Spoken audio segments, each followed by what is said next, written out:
Note చేసుకోండి.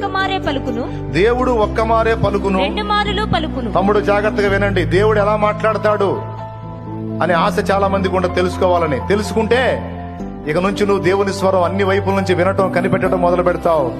ఇది పక్కా నువ్వు చేయగలిగావంటే ఇక వాడు ఎన్ని రకాల కుయుక్తులు పొందినా నిన్ను గదిలించడం వాడి వల్ల కాదు. ఒక పక్క వాడు తీసుకొచ్చే వాడు చేస్తుంటే మరో పక్క దైవ స్వరం నీకు వినబడతా ఉంటది. ఆ అలవాటు నీకుంది గనక నువ్వు క్షేమంగా కాపాడబడతావు. అందుకు చెప్తున్నాను. వద్దులే వద్దులే వద్దులే, అవసరం లేదు. పాయింట్ వినండి అంటే సార్. దేవుడు ఒక్క మారే పలుకును, రెండు మారులు పలుకును. అయితే మనుషులు అది కనిపెట్టరు. మంచం మీద కునుకు సమయమున మనుషులు కనిపెట్టరంట దేవుడు పలికేది. అంటే దేవుడు మాట్లాడుతానే ఉన్నాడు, కానీ మనుషులు పట్టించుకోరు. పట్టించుకున్నాడు ధన్యుడు. మనుషులు అది కనిపెట్టరు. ఎప్పుడమ్మా మాట్లాడతాడు? మంచం మీద కునుకు సమయమున గాఢ నిద్ర పట్టునప్పుడు, కలలో రాత్రి కలుగు స్వప్నములలో. అదిగో, కలలో రాత్రి కలిగే స్వప్నములలో దేవుడు మాట్లాడతాడనే మాట యోబు గ్రంథంలో స్పష్టంగా ఉంది.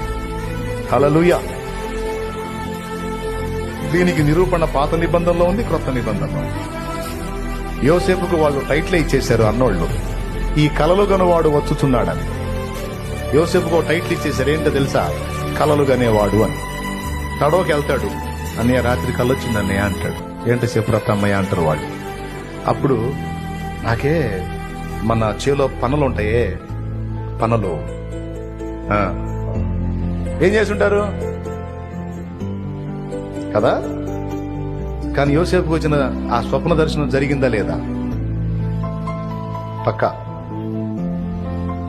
అది పాత నిబంధన యోసేపు స్టోరీ. క్రొత్త నిబంధనలో కూడా యోసేపుకు కలలో దేవుడు మాట్లాడాడు.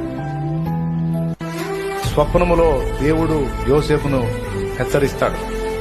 ఎందుకంటే యోసేపు మరియను ప్రదానం చేసుకున్న తర్వాత ఆమె గర్భవతిగా ఉంటది.